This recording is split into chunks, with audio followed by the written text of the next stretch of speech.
Máme ústavu, která se nezlíží v zákonech sousedů. Spíše je vzorem pro jiné, než aby jen říká se mu demokracie. Vláda lidu. Protože se opírá o většinu, nejen o několik málo její. Před zákonem jsme si všichni rovní.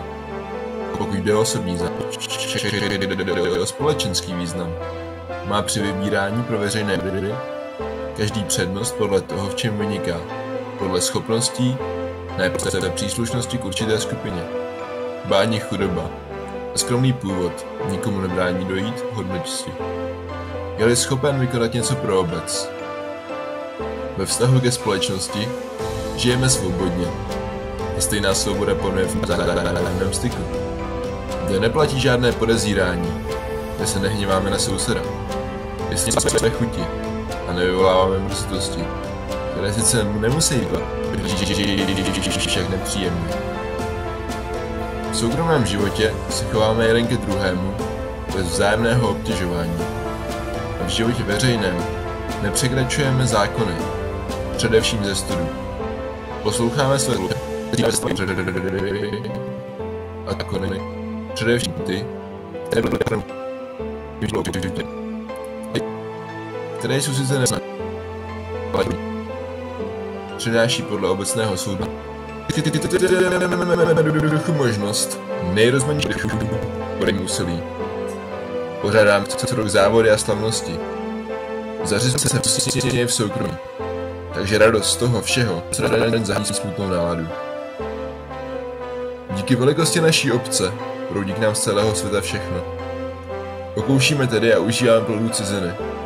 Stejně pohodlně, které se rodí u nás. Naše obec je otevřená. I způsobem přípravy na válku se lišíme od svých nepřátel. Do svého města budeme vstoupit komukoliv.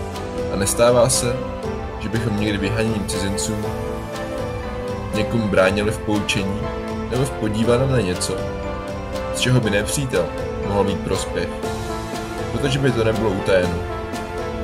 Nebo už víc, než na vojenské přípravy a úskoky, spoléháme na odhodlanost k činům. Ve výchově se některé národy snaží dosáhnout mužnosti namáhavým cvičením hned od dětství. Kdežto my trávíme život o volnosti, přesto nejsme o nic horší. Když dojde k zápasu s rovnocenným soupeřem.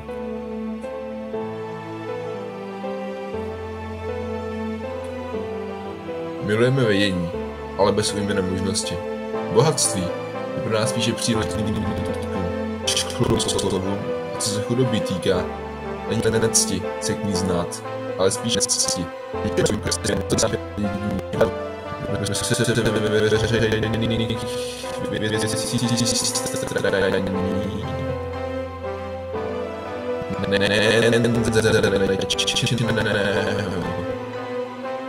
Ale za neužitečný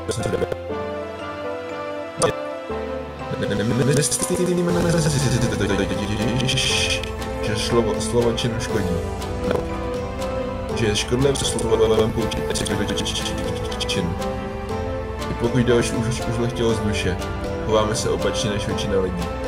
Získáváme si totiž přátelé ne tím, že bychom od nich přijímali úsluhy, ale tím, že jim je prokazujeme. Kdo prokázal laskavost je jistější přítel, bude se snažit udržet se stálou náklonností k obdarovanému věčnost.